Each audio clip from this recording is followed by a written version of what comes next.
Hello, all. I was just looking at my screen that I've got the picture of myself, and I was noticing that I've really started to enjoy doing these videos in my pajamas. I can remember the first couple of times I had to do a video. I was like, okay, I got to be dressed just like I was gonna, meet these people in person. I did that when I was on, video conferences, Zoom conferences with my principals, which also word to the wise, as you probably know, when you are interacting with your bosses, you always want to present your best version. So I still do that, but in short, I've noticed in these videos in particular, I started with that level of professionalism that I dressed up, that I wearing jeans, etc. But then it kind of shifted, is like, okay, I can wear a dress shirt, but maybe I still wear gym shorts. And then slowly now it's just I do all these videos in my pajamas. So I got a kick out of that. So I've rambled now for what is it now? 1 minute, 10 seconds, excuse me. But anyways, I'll get to the point and tell you what you probably actually want to know.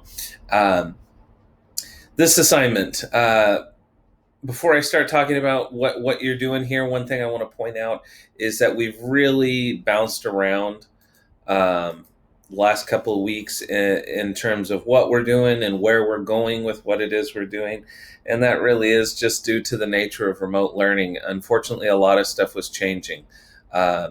Initially, it had to do with that vocab stuff we were doing where I thought I was going to be held accountable for that stuff, and then all of a sudden the principals tell me no.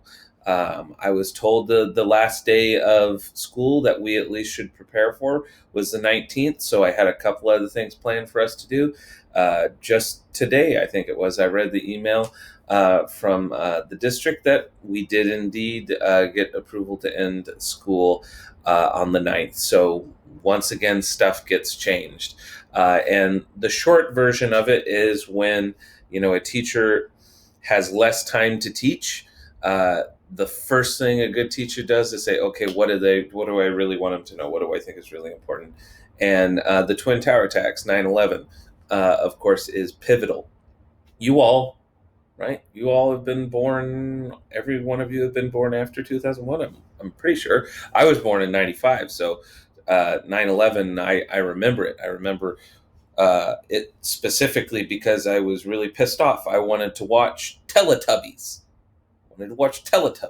But my parents were like, no, this bad things happened. But of course, I couldn't understand what that bad thing was. So anyways, I continued to ramble. This is what I decided was truly important for you all to know. And because of your age, you're kind of in the first generation where it's not really something you're cognizant of because you've grown up in it. And so the objective of this assignment is for you to look at what was life like before 9/11. How did we live? And then, of course, what is it like after? What is your life like? So I want you to compare those two things because that day was truly pivotal in shaping the world that you live in because you really don't know what it was like before. And of course, those changes, those things that happen in the after September 11, I want you to decide whether you think those were justifiable. Did the changes that happen positively impact the world you live in or negatively impact the world you live in? And I'm just going to leave it at that. And of course, to figure out that information, you will click on this link and choose two. You're only going to read two of the articles that are in there, okay? And complete those organizers. This documentary, if you ever get the chance, please, dear God, watch it. It is one of the most breathtaking documentaries you will ever watch. And I wanted you to watch some part of it, so I found this clip. Watch it, give me a 3-sentence reaction to it. If we were in class, I'd play you the whole thing. We like draw it out for a whole week because I truly think it's just breathtaking. That's what I've got for you. We're almost done with the year. Talk to you later.